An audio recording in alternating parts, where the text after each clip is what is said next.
کامیابی کا پہلا اصول۔ برطانوی طبیعیات اور ریاضی داں سر اسحاق نیوٹن اپنے حرکت کے قوانین کے حوالے سے مشہور ہیں۔ حرکت کا تیسرا قانون بتاتا ہے کہ ہر عمل کا مساوی رد عمل ہوتا ہے، لیکن مخالف سمت میں۔ ایسے ہی ایک اور قانون بھی ہے جس کا ظہور خود نیوٹن کی زندگی میں ہوا۔ اسے انسانی کامیابی کا پہلا اصول کہا جا سکتا ہے۔ نیوٹن کے والد اس کی پیدائش سے 3 ماہ پیشتر فوت ہو گئے تھے۔ اس کی والدہ نے جلد ہی دوسری شادی کر لی، جس کے نتیجے میں نیوٹن والدین کی محبت سے محروم رہ گیا۔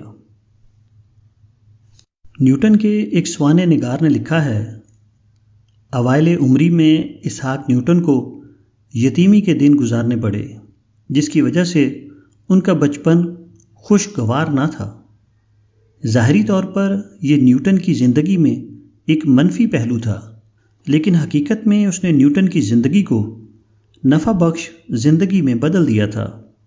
اپنے بچپن کے دوران نیوٹن کے لیے خارجی دنیا کوئی کشش نہیں رکھتی تھی، لہٰذا اس نے اپنی خیالی دنیا میں رہنا شروع کر دیا، جس کی وجہ سے اس کو غیر حاضر دماغ اور پراگاندہ ذہن کہا جانے لگا۔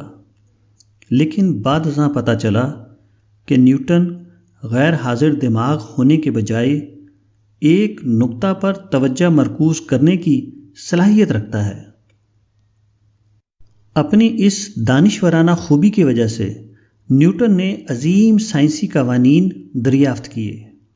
بظاہر والدین کی شفقت و محبت سے محرومی ایک بہت بڑی کمی تھی، لیکن قانون فطرت کے مطابق یہ محرومی ان کے لیے فائدہ مندی میں تبدیل ہو گئی، کیونکہ ان کی یہ محرومی ان کی ذہنی صلاحیت کو تیز کرنے کا باعث بنی۔ اس کی وجہ سے وہ اپنے پوشیدہ ممکنہ صلاحیتوں کو ظاہر کرنے میں کامیاب ہوئے۔ اس طریقہ سے ان کی دانشورانہ سرگرمیاں اچھی سمت میں مڑ گئیں۔ اس لحاظ سے ان کی زندگی کا منفی پہلو مثبت ثابت ہوا۔ یہ کہانی صرف ایک آدمی کی کہانی نہیں ہے،